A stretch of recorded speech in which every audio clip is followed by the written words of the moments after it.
السلام عليكم عبد الله محمد عبد الله علاad waxaan rabnaa wareysiir inaan ka qaadno oo ku saabsan daawadii aad ka qaadatay Dr. Jaamac ilaala jecel waxtarka iyo waxyaalaha aad kala kulantay bismillaah ilaaha mahadle anigoo aan Abdullah Calaad waxaan cadeynayaa ummadda Soomaaliyeed oo cadeynayaa qabta xanuunada kala gedisan daawadii Dr. Jaamac ilaala jecel inay dawadaas tahay dawo quality oo wax sii effective aan lahayn dawadaas anigu waa qaatay 3 jeer ilaa 4 jeer baan qaatay alxamdulillaah rabbil caalamiin faa'iido aad u weyn iyo caafimaad aad u weyn baan kala kulmay waxaan u qaatay 2 xanuun oo ah bawasiir iyo gaas iyo weli xanuun kale oo infection ah xanuunadaas muddo badan baa waxaa la kulmay takhaatiirtaas oo dawooyin kala duwan siisay dawooyinkaasna aan xaqiiqeen ku xanuunsaday oo haba yaraatee waxa weeye wax faa'iido ah ama caafimaad aan ka helin dawadii Dr. Jaamac siiyey aad baan uga caafimaaday 3 dawaba gaaskii dawadii gaaska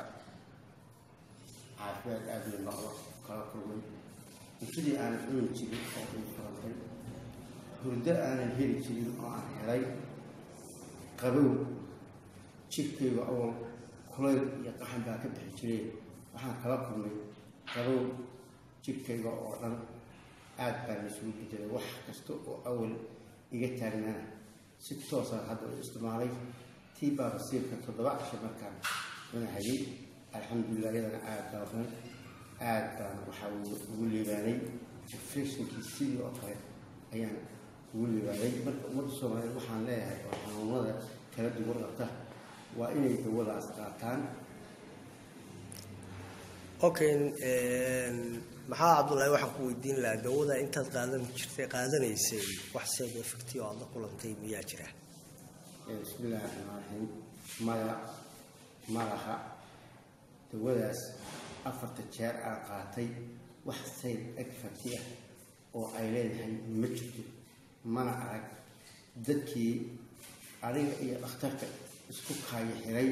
baan horay ugu sheegay wax side effective inaysan lahayn dabad markaan dhakhtarka sameeyay waxa uu ii sheegay wax side effective inaysan lahayn anna wax side effective wax dhibaato oo caafimaad ah oo aan kala kulmay okay maxaad markaa oran lahayd iga raali noqo wax dambe oo wareysiga qaabka aad dawada u qaadatay iyo waxyaalaha kala kulantay wareysi ma kula yeeshay dhakhtarkii dhakhtarku markuu isii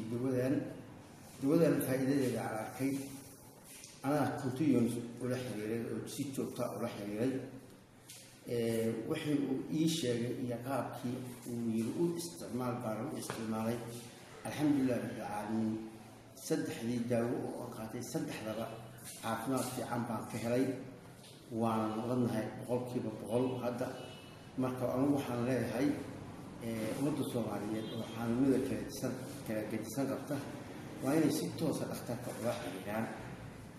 dawadaasna sida ay tahay oo dhakhtarku uu sheegayo ay u qaataan waxaan u cadeynayaa ilaah baa caafimaadka laakiin sida anigu ugu caafimaaday iyo si ka fiican ugu caafimaaday waa maasantahay maxaa Abdullahi Calaad